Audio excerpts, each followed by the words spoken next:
Hi,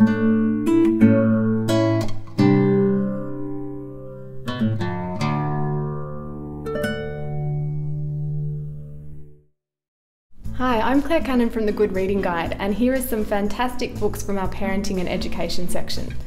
The first is Boundaries with Kids by Cloud and Townsend. This is referring to kids before their teen years, but already focusing on the adults that you want them to become. It's about what are the qualities they can learn to help them be great adults later on.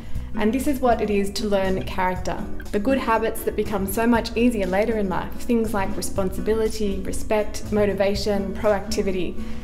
And this kind of parenting doesn't just focus on making your child better, but actually making you a better parent as well, because we can all benefit from these qualities, even if we're not parents. You really can't start this kind of training too soon.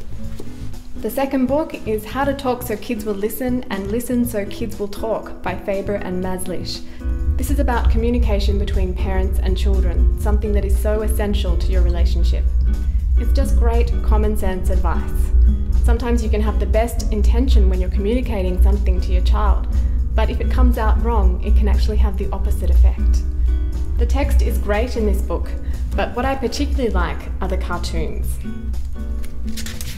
There's one here which has a little girl telling her father that her pet turtle has just died.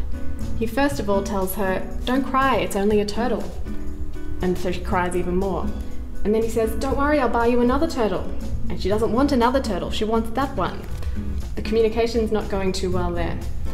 On the other side of the page, it has an alternative strategy, where he says, "Oh no, what a shock." And she says, "He was my friend." And he says, "To lose a friend can hurt. I taught him to do tricks. You two had fun together." By the end, they're holding hands and sharing a very special moment.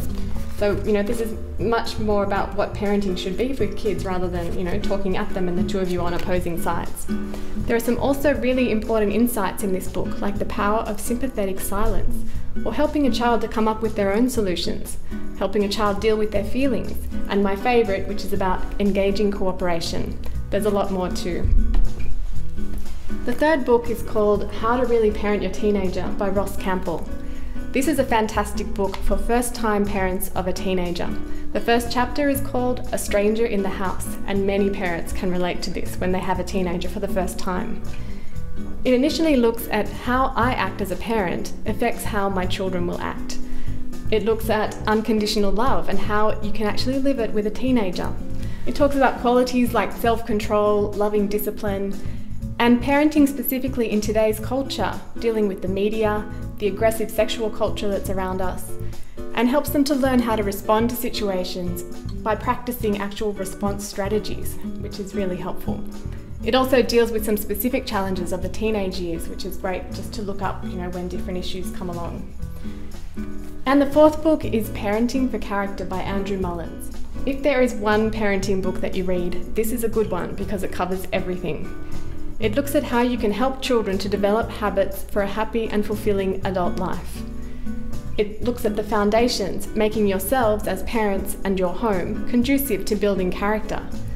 It then looks at what are good habits and why do they help you find happiness, and then practical ways to help kids develop these good habits, which gives them a head start towards happiness in life.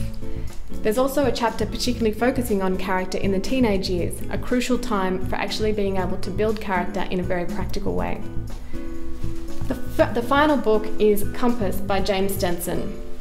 This is a workbook for parent leadership. It's about maintaining strategic vision together with focusing on the practical job at hand.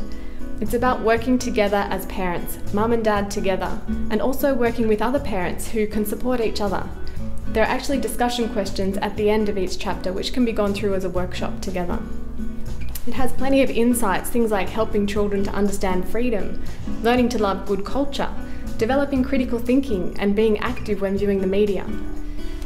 These are just some of the gems from our parenting section in the Good Reading Guide. Thank you for watching.